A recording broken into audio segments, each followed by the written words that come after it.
Begitu disarankan lagi, minta lagi keringanan. Lagi-lagi Nabi musyawarah lagi kepada malaikat Jibril. Bagaimana ya Jibril? Boleh gak balik? Nah, kalau Jibril mengatakan tidak, Nabi gak bakal balik. Tapi kali ini Jibril pun mengatakan irji in syi'ta. Balik kalau kau mau. Nah, dari pertama sampai 9 kali, begitu yang terjadi. Dikasih saran, Nabi tanya ke Jibril. Jibril izinkan, baru Nabi berangkat. Kecuali yang terakhir, Nabi gak berani lagi untuk naik ke atas. Kenapa? Sebab Nabi sudah merasa sangat malu kepada Allah Subhanahu wa taala untuk minta keringanan lagi dan keringanan lagi. Artinya di sini Allah memamerkan kepada umat Islam bagaimana dahsyatnya cinta Nabi kepada umatnya, bagaimana dahsyatnya perjuangan Nabi untuk umatnya, bagaimana mulianya akhlak Nabi menanggung malu beban 9 kali kepada Allah hanya untuk mendapatkan keringanan sholat bagi umatnya. Kalau 50 waktu Nabi mampu. Ini kan yang gak mampu umatnya, bukan nabinya. Nah, jadi Nabi memperjuangkan 50 jadi 5 bukan buat dirinya, tapi buat umat Islam, umat yang paling lemah yang ada di bawah.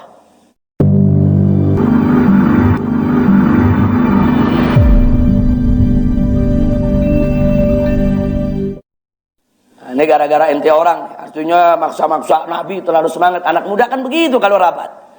Nah, orang-orang tua negor. Jadi setelah selesai rapat Nabi udah putuskan, udah kita berangkat untuk perang.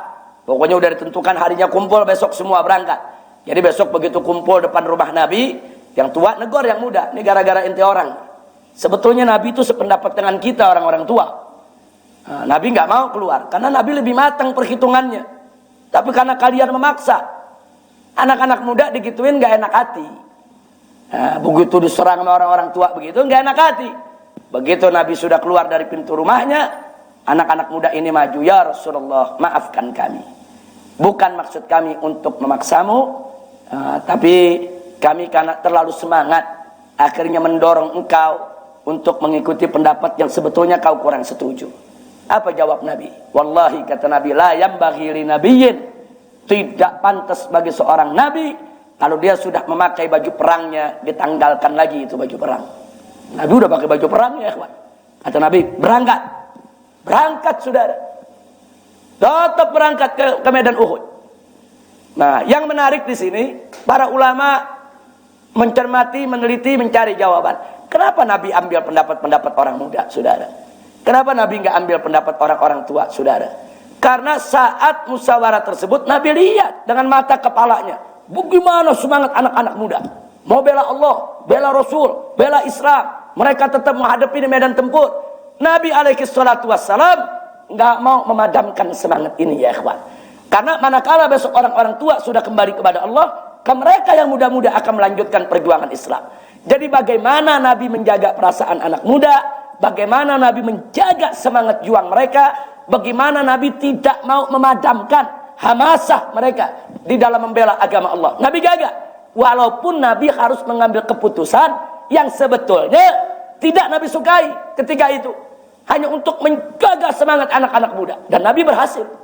Walaupun di perang Uhud episode pertama Nabi kalah, saudara, tapi jangan lupa menjaga semangat orang-orang muda. Nabi berhasil. Anak-anak muda di sana makin cinta kepada Nabi, makin semangat untuk berjuang. Bahkan setiap ada panggilan jihad, anak-anak 15 tahun jalan rame-rame dari rumahnya, minta izin ke bapaknya, minta izin ke ibunya, datang ke Nabi.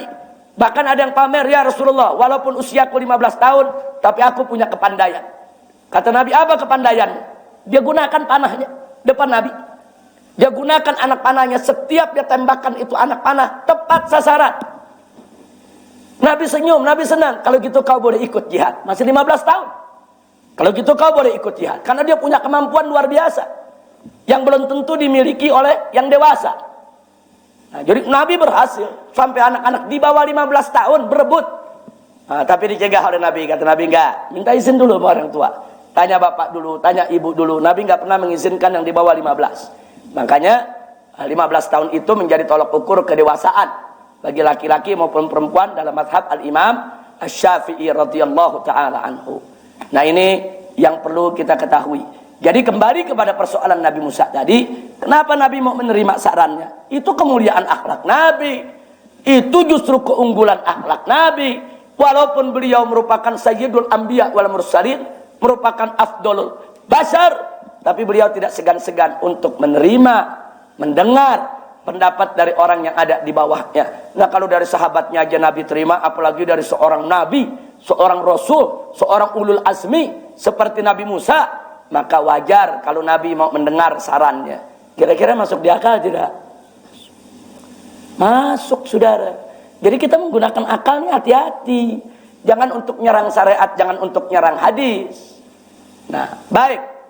Lalu sebagai tambahan, dari 50 jadi 5, itu juga merupakan takdir Allah subhanahu wa ta'ala, di mana Allah juga ingin memamerkan bukan hanya kebesaran Allah, bukan hanya memamerkan kearifan dan kebijakan Allah, sekaligus Allah ingin memamerkan kekasihnya, nabinya di hadapan umatnya, betapa Nabi cinta kepada umatnya, memperjuangkan nasib umatnya, walaupun harus bolak-balik 9 kali minta keringanan kepada Allah, Nabi lakukan itu. Itu bukan tidak menanggung beban itu. Beban malu, saudara. Makanya begitu terakhir sudah dapat 5, Nabi Musa masih nyaranin, minta lagi keringanan ya Muhammad. Apa kata Nabi? Ya Musa, aku malu udah. Aku malu dari Tuhanku. Udah dikasih dari 50 jadi 5. Artinya waktu Nabi minta keringanan, bukan Nabi nggak malu, saudara. Malu. Tapi Nabi tanggung malu tersebut, saudara. Dengan berbagai resiko. Bukan nggak ada resiko. Minta keringanan kepada Allah. Kalau Allah tolak? Kalau Allah murka? Kalau Allah marah? Ibaratnya begini, saudara. Saya kasih contoh yang mudah. Dalam kehidupan sehari-hari, ada warga yang keberatan tidak mampu bayar PBB, pajak bumi dan bangunan. Datang ke Pak Lurah. Pak Lurah, bantu dong Pak Lurah, masa pajak rumah saya dengan tanah setahun 5 juta. Saya dari mana duitnya pajak setahun 5 juta? Minta keringanan lah kepada Pak Camat. Berangkat Lurah bela warganya ke Pak Camat. Nah, kemudian begitu Pak Camat dengar, oh ya sudah, kalau gitu dikurangilah dari 5 juta menjadi 4.500.000. Itu pemotongan 500.000 bukan kecil, besar. Lurah datang, sampaikan ke warganya, kau sudah diterima, udah dikurangin sama Camat, jadi 4.500.000. Ini warga bilang, waduh masih berat Pak Lurah, masih berat, tolonglah minta sekali lagi. Jujur, hitung-hitungan manusia, Pak Lurah balik ke Camat, malu gak? Katakan dia balik. Begitu dia balik, kata Pak Camat, ya sudah, saya potong separuhnya. Sudah suruh dia bayar 2.500.000 saja. Besar gak potongannya? Besar. Senang ini Lurah, kasih tahu warganya. Terus warganya jawab, ya masih berat Pak Lurah, minta lagi lah keringanan. Jujur saya mau tanya, kira-kira Lurah mau balik gak ke Camat? Jangan-jangan tuh Lurah ngomel, kurang ajar ente. Bisa jadi saudara, kurang ajar ente. Kalau ane balik ke sono, bisa ane dimaki sama Pak Camat. Kalau ane balik minta lagi, Pak Camat bilang, lu Lurah nggak tahu diri, Lurah nggak bisa melaksanakan tugas. Masa warga suruh bayar segitu aja nggak mau? Nah, Lurah kan berpikir nggak sampai di situ, bisa dicopot jabatannya. Nah, saya mau tanya, berarti minta keringanan itu berat atau tidak? Ini saya kasih contoh dalam kehidupan sehari-hari, saudara. Ini sekarang Nabi alaihissalatu wassalam untuk kembali kepada Allah itu bukan nggak berat. Makanya begitu Nabi Musa alaihissalam memberikan saran kepada Nabi, Nabi nggak minta langsung diantar, tapi Nabi ngelirik dulu kepada malaikat Jibril alaihissalam. Nabi tanya kepada Jibril, boleh gak balik? Kalau Jibril mengatakan tidak, Nabi nggak bakal berani balik ya, karena resiko.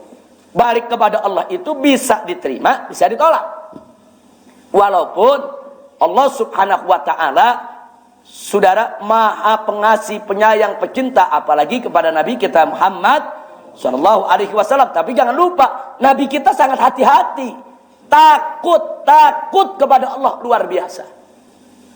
Nah, jadi untuk menghadap kepada Allah diterima atau ditolak, itu kan putusan Allah, bukan putusan Nabi. Nah, kemudian karena ini menanggung resiko, ada beban, Nabi bertanya kepada Jibril, boleh gak balik? Jibril mengatakan, balik in syi'ta. Kalau kau mau, kau boleh balik. Diantar oleh malaikat Jibril. Nah, kenapa harus bertanya kepada malaikat Jibril? Malaikat Jibril ini malaikat pembawa wahyu. Malaikat yang memang punya tugas khusus dari Allah untuk menjadi jembatan wahyu dari Allah Subhanahu wa taala kepada para nabinya. Jadi malaikat Jibril ini tahu banyak mana yang boleh minta keringanan, mana yang nggak boleh minta keringanan, agar andai kata 50 waktu itu sudah final, nggak boleh dikurangi, malaikat Jibril akan kasih tahu kepada Nabi, jangan ya Muhammad, itu udah putusan akhir, nggak boleh kau minta keringanan. Tapi ternyata Jibril mengatakan irji in syi'ta, balik kalau kau mau. Diantar oleh malaikat Jibril, diantar. Begitu juga yang kedua, begitu disarankan lagi, minta lagi keringanan. Lagi-lagi Nabi musyawarah lagi kepada malaikat Jibril. Bagaimana ya Jibril? Boleh gak balik? Nah, kalau Jibril mengatakan tidak, Nabi gak bakal balik. Tapi kali ini Jibril pun mengatakan irji in syi'ta, balik kalau kau mau.